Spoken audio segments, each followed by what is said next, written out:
Hey guys, how's it going? Welcome back to another episode of Tazzcraft Season 2. We're back in the base, and yeah, as you saw in that time-lapse, I said I was going to do it a couple episodes ago, that I was going to do a time-lapse, like a little pre-intro time-lapse, and I did. I did one of those, and this is the result of it. Wow. It looks a lot better than the sand, but it's a bit strange, honestly. I'm sure it'll be fine once we get some more things like that over there, but as you can see, if I just kill this creeper here and this skeleton, okay, maybe not the skeleton. There's actually chests here. You can see the crosshair, and I can actually open them. But they, oh my word! What are you doing, mate? How? Huh. Anyway, as I was saying before, I was terrifyingly and rudely interrupted. Yeah, there's something going on with the chests, and it is very apparent if we take a flight up here and go over to the storage system. Look at this. Every single chest is missing.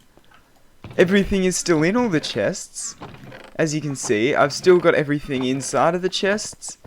They're just not showing up. So that's a bizarre bug right there. Anyway, yeah, strange bugs aside, in this episode we are actually going to be doing some work in this area over here. That's right, the villager storage unit, the villager hard drive, whatever you want to call it.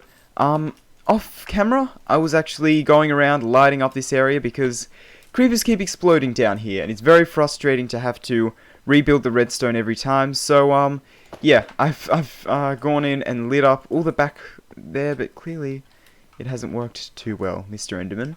Yeah, so what I'm going to do for the beginning of this episode, or for probably the whole episode, is I want to build this side of everything right there. So, I think I'm going to try and get the main floors in, because getting the redstone in first might be a little bit frustrating because, well, I want a floor to stand on and stuff like that. So I'm going to put in the bone blocks going up the side there, and if I can find my mob job chair, this is so strange.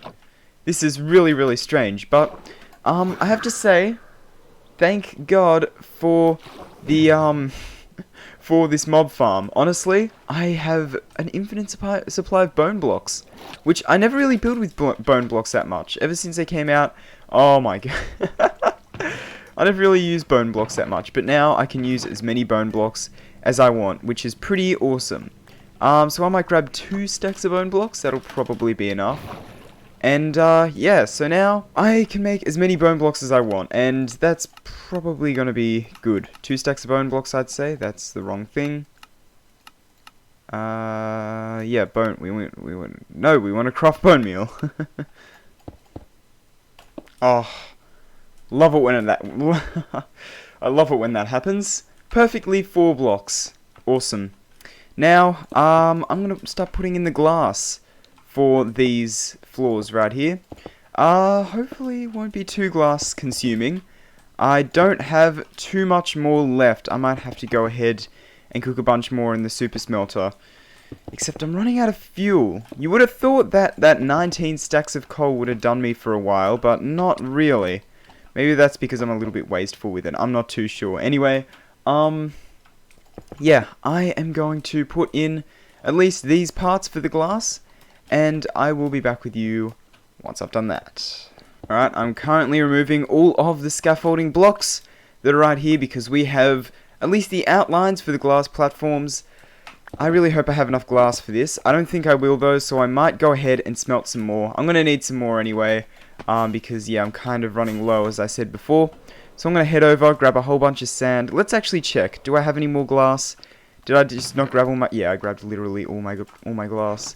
I'm going to have to go ahead and maybe cook up that many stacks of sand. Yeah, that'll probably be good. Okay, so, yeah. Anyway, we got the outlines in. Now, I'm just going to cook up the rest of this sand, and, yeah, I'll be back with you then. And there we go. So it turns out I overestimated a little bit how much glass I would need, but that is all the glass in, and it looks really cool. It's really, like, futuristic and stuff. Anyway, now I just need to get the smooth stone slabs in, and then we should be just about good for the flooring anyway. And then of course I need to get beds in and all that, which I'm not sure if we have enough beds. Oh, yeah, okay. That's a lot of beds. We might have enough beds. I take it back. Anyway, now I'm going to go ahead, grab all the smooth stone I have, which is quite a bit. I'm going to turn a lot of it into slabs. I might actually just get 2 stacks of slabs and then take this with me. And I'm going to put in all the slabs required for the thing. So, again, I'll be back with you once I've done that. Alright, and there we go. So it turns out that I kind of underestimated how many slabs I need for this. I overestimated the glass and underestimated the slabs. Turns out it takes 19 stone slabs, or smooth stone slabs, to build one of these rooms. So, yeah, that's quite a bit. It took like a stack just to do 3 of them, maybe like three and a half. Which, yeah, that's a lot. So, I still had more than enough smooth stone. Don't get me wrong, but yeah, it was a bit more demanding on the supplies than I thought. And you know when I was talking about creeper holes? Yeah, they do stuff like this. I just leave in stuff like that and don't realize it. Anyway, now I'm just going to get this in. I'm cheapskate. Anyway, now I think I might not put the quartz walls in just yet. I think what I'm going to do first is I'm going to start putting in the back walls and the redstone. So, yeah, first of all though, I want to clear this wall out by 1 more block because, well, I didn't dig this wall out enough. And, yeah, it needs to be dug out by another block. So I'm going to dig this wall out, and then I'm going to do a little bit of the redstone. And I'll be back with you once I've done that. Also, guys, while I'm gathering the resources needed to build this stuff, I realized I have a lot of quartz. I've been doing a hell of a lot of quartz mining off camera and a lot of smelting. This is probably why I'm running low on fuel. Look at all that quartz. That's a lot of smooth quartz. And I've already used a lot as well in the base. So, yeah, we've been doing a lot of smooth quartz, a lot of quartz mining. I've just been digging off, I've just been picking a direction, digging a long tunnel until I hit an open area, and then just digging out all the quartz I can, because, yeah, I've been using a lot of quartz. Also thought I would check up on this. Yep, okay. This is my mini dried kelp farm. It's been going pretty well. I've got a lot of dried kelp blocks at this point. Enough to smelt probably about 20 stacks of items, because I got about a stack, yep. A little over a stack, so that's pretty good. I'll turn that into blocks later. Anyway, I think we've got all the resources we need. We don't have enough tripwire hooks.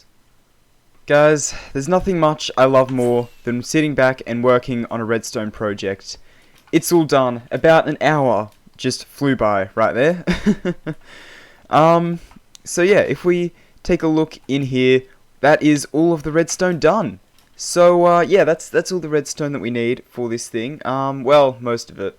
We still need to run like repeaters and stuff into here for the lines to grab the villagers. But I think we are just about good.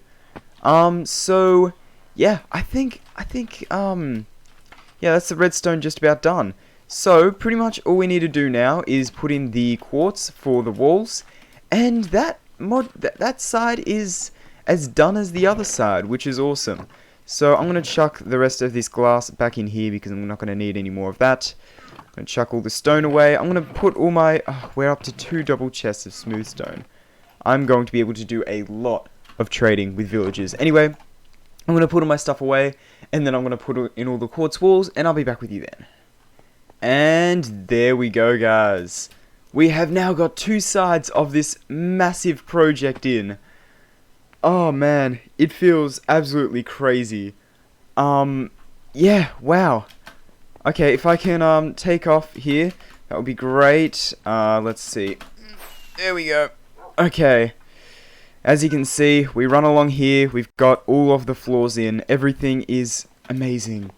Oh, yes, I'm so glad that this project is finally done. Well, far from done, but I'm glad that we finally got that other side in. I was kind of dreading it a little bit, because I thought it was going to be a bit boring, and it was slightly boring at times, but, you know, I knew what to do, I had all the resources for it, so it wasn't really that bad. It was quite enjoyable, actually. So now, yeah, now I've got to decide what block I want for the front of this thing. So, I'm thinking something along the lines of maybe polished diorite? I'm not too sure. I'll use a couple different blocks and see what we think. Now guys, originally what I wanted to do is I wanted to have a couple side bits going along like this that you walk across, and you can go in the middle and look all the way down and jump all the way down if you want. However, a 1 block gap isn't quite enough to do that, I don't think. So I think I'm going to end up just joining the sides because, well, a 2 block gap won't be super comfortable walking along there, will it? And I think it'll just be better in this regard anyway. I'm not sure. I'm not sure which one I want. Yeah, you know what? I'm going to put the glass all the way through the middle.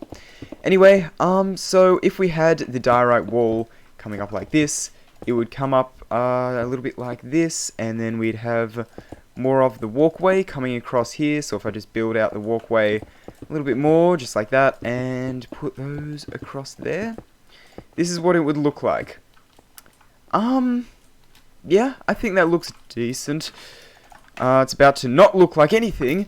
Okay. It's good. We handled that guy. Anyway, I think it looks okay. Definitely, it would look a little bit better if maybe we either have glass here. No, too much glass. I think maybe bone blocks there would look better. Oh, I just wasted that glass, didn't I?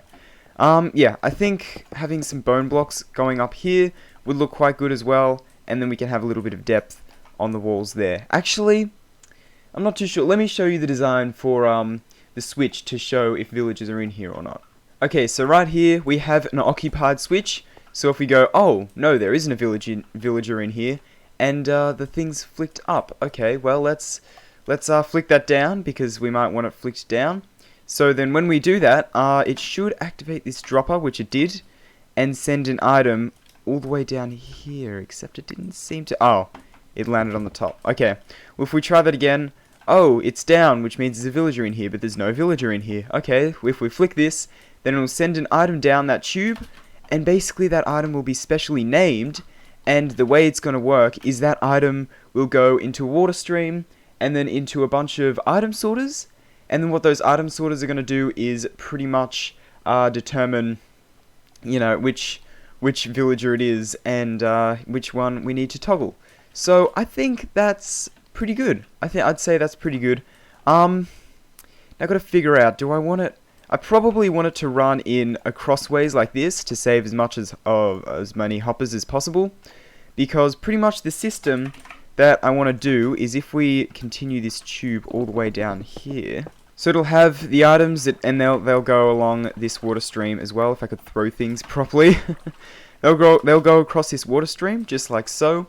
And it'll also come from the other side, so there'll be another water stream, and then another dropper that's up there, and that'll send items across, and they'll go across, and it'll be named like 1 or 2, and then pretty much what's going to happen is, as you can see, chest has disappeared for some reason. If we get some packed ice, I believe we can do this.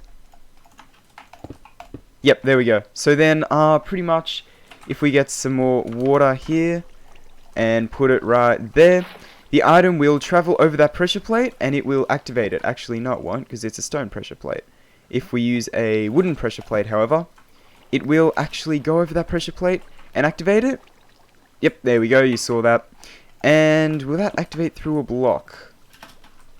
You know, I should probably know this, but no, it doesn't. Okay, it'll activate like that though, right? Yep. So as you can see, every time an item passes through, it'll activate this pressure plate, and that'll essentially tell the system that, hey, row number 1 is toggling, and then it'll be able to go into that item filter with only 2 filters on it, sorry, and then that'll toggle the appropriate one. So I think that's a pretty decent system. I'm gonna try not to look around here because I've got some spoilers going on. Lots of stuff planned in this world. This is my Tazzcraft testing V2 world. Anyway, yeah, so pretty much that's how the system is going to function, but I think that will just about do it for this episode of Tazzcraft. That's right, we are done with this episode. Yeah, I'm going to try and design pretty much as much of the system as I can off camera, so we can get a good chunk of it done, next episode, or in the coming episodes anyway. So yeah. Anyway, guys, I really hope you enjoyed. If you did, please consider liking, subscribe, whenever. Thanks for watching, and I'll see you guys later. Goodbye.